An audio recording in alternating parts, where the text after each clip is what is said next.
প্রভুপাদ একটি বাণীতে বলেছেন যে মানুষগুলো তার স্বীয় উদ্দেশ্য সাধনের জন্য সদা ব্যস্ত। স্বীয় উদ্দেশ্য সাধন মানে কি বলা হচ্ছে? নিজস্ব একটা স্বার্থ থাকে কোনো মানুষের, সে মান যশ প্রতিষ্ঠা হোক, মানে আমি এই কাজটা করব, আমার অনেক নাম হবে, আমি একে এই কথাটা বললে আমার অনেক নাম হবে, বা এমনভাবে ধন সঞ্চয় করছে এবং এমনভাবে বাড়িঘর বানাচ্ছেন যে তিনি আর মৃত্যুবরণ করবেন না।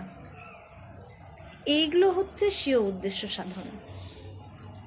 কিন্তু প্রকৃত পরোপকারের মন বা মানসিকতা কজন ব্যক্তির আছে? ভগবত ভক্তরা এইসবের ঊর্ধ্বে, একজন পূর্ণ শরণাগত শুদ্ধাচারী ভক্তরা সবের ঊর্ধ্বে। তারা চায় নিজের আত্মকল্যাণ এবং জগতের আত্মকল্যাণ। তারা চান যে নিজের সাথে সাথে জগৎ ভালো থাকুক। মান যশ প্রতিষ্ঠা প্রতিপত্তির পেছনে তারা ছোটেন না, তার জন্য দেখা যায় তারা ভালো থাকেন।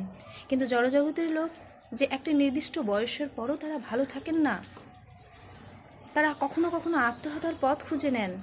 হয়তো দেখা যাচ্ছে যে তার অনেক টাকা পয়সা, অনেক প্রতিপত্তি, কিন্তু কোনো একটা স্বীয় উদ্দেশ্য সাধন হয়নি, তিনি আত্মহত্যার পথ বেছে নিলেন।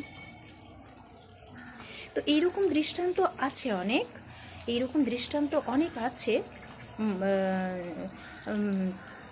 এবং আমার চোখের সামনেই এরকম কিছু একটা ঘটলো এবং আমি সেটা নিয়ে আমার মাথায় এটা চলছে বলে আমি ভিডিওটাও করলাম।